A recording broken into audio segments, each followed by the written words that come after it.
श्री सद्गुरु देवाय नमः। भाइयों बहनों, जिसने बांके बिहारी से एक बार दिल लगा लिया तो समझो वो कहीं का नहीं रहेगा। वह गोपियों की तरह केवल बिहारी जी को ही हर जगह देखने की कोशिश करता है। वह संसार में रहते हुए भी संसार में रह नहीं पाता। बिहारी जी के प्रेम में वह कशिश है कि जो देखता है वो दीवाना हुए बिना नहीं रह पाता। आज आपको ऐसे ही एक प्रेम दीवाने भक्त की कथा सुनाने जा रहा हूं, जिसको सुनकर आप भाव विभोर हो जाएंगे। इस कथा को पूरा जानने के लिए इस वीडियो को आखिर तक अवश्य देखिएगा।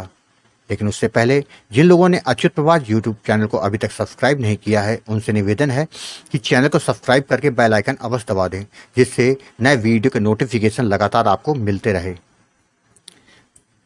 रूपाली जी नई दिल्ली में रहती हैं। उन्होंने बताया कि मैं पिछले 3 वर्षों से बांके बिहारी जी की भक्ति कर रही हूँ। पहले मैं पूजा पाठ तो करती थी, किंतु मेरा कोई इष्ट नहीं था। लेकिन 3 साल पहले जब वृंदावन गई तो बांके बिहारी जी को देखने के बाद तो मैं उनकी होकर रह गई। उनकी सुंदर छवि मेरे आंखों के सामने से जाती नहीं। लगता है सब कुछ छोड़कर केवल बिहारी जी के लिए वृंदावन में जाके बस जाऊं। परंतु पारिवारिक दायित्व होने के कारण मैं अभी ऐसा नहीं कर सकती हूँ। मेरा हाल तो यह हो गया कि दिल बिहारी जी को देकर आ गई हूँ और संसार में रहकर चित्त वहाँ उसमें लगता नहीं। हो क्यों ना, वह अपने भक्तों का इतना ध्यान जो रखते हैं। मेरे साथ 2022 में जो कुछ हुआ, बिहारी जी की कृपा ना होती तो शायद मैं आज जीवित ना होती। यह सब बिहारी जी की कृपा का ही तो फल है, जो मैं आज अपना सुंदर अनुभव आपके साथ शेयर कर रही हूँ। पिछले साल दिवाली से पहले की बात है। मैं अपने एक रिश्तेदार के यहाँ गई थी। वहाँ रात में डिनर करने के बाद हम अपने परिवार के साथ घर वापस आ गए। अगले दिन जब हम सुबह सो के उठे तो मुझे बुखार चढ़ा हुआ था। हमने घर पर रखी हुई पैरासीटामोल खा ली। कुछ समय के बाद बुखार उतर गया। करीब 6 घंटे के बाद बुखार पुनः चढ़ गया। मैंने वही दवा फिर खा ली और घर का काम करने लगी। रात को बुखार फिर चढ़ गया। मेरे पति बोले कि तुमको कोई साधारण बुखार नहीं है, चलो डॉक्टर के पास चलते हैं। हम डॉक्टर के पास गए। डॉक्टर बोले कि इस समय कई प्रकार की बीमारियां चल रही हैं, अतः आपके कुछ टेस्ट करवाने होंगे, जिससे पता तो चले कि बीमारी है क्या। तब तक आप केवल सिंपल पैरासीटामोल ही खाएं, कोई दूसरी दवा ना देंगे। अगले दिन हमने सारी जांचें करवाई तो शाम को रिपोर्ट आ गई। रिपोर्ट लेकर डॉक्टर के पास गए तो रिपोर्ट देखने के बाद वह बोले आपको डेंगू हो गया है। उन्होंने फिर दवाई दी। दवाई मैंने खाई, परंतु उन दवाओं का जैसे मुझ पर कोई असर नहीं हो रहा था। मेरी प्लेटलेट लगातार गिर रही थी। मेरे शरीर में धीरे धीरे लाल चकत्ते पड़ने लगे। दोबारा जांच कराई तो मेरी प्लेटलेट 11,000 आ गई थी। मैं बेसुध होने लगी।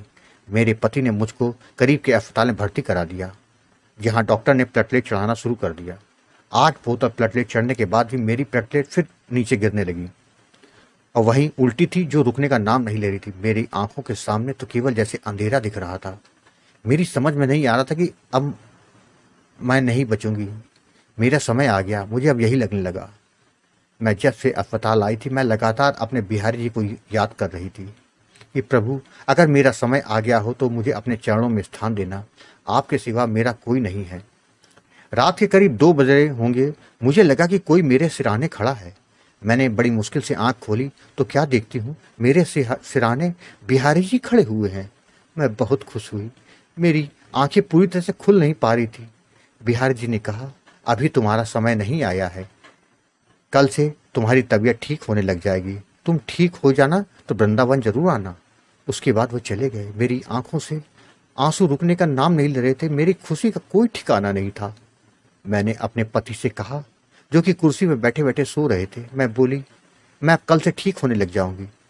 आप विश्वास नहीं करेंगे, अगले दिन से मेरी तबीयत में अचानक से सुधार होने लगा। 3 दिनों के बाद डॉक्टर ने मुझको डिस्चार्ज कर दिया और मैं घर आ गई। मेरे शरीर में अब कोई कमजोरी नहीं थी, उल्टी हो नहीं रही थी। मैं बहुत खुश थी। मैंने अपने पति और बच्चों को सारी बात बता दी। मैंने कहा कि मुझे वृंदावन जाना है, मुझको बिहारी जी ने बुलाया है। उसके बाद हम अगले दिन वृंदावन आ गए। बिहारी जी के सामने खड़े होकर मैं काफ़ी देर तक खड़ी रोती रही। मैंने कहा, आप जितना प्रेम हम आपसे करते हैं उससे कहीं ज़्यादा प्रेम आप हमसे करते हैं। प्रभु, अपना साथ आप कभी मत छोड़ना। मुझे बस आपका ही सहारा है। हम लोग वृंदावन 3 दिन रुके, फिर वापस दिल्ली आ गए। तब से हर 4 माह में एक बार वृंदावन जरूर जाते हैं। भाइयों बहनों, आपने देखा, यदि आपका भाव शुद्ध है तो बिहारी जी आपसे दूर नहीं, वह तो आपके पास ही हैं। बस देखने वाली नजर चाहिए।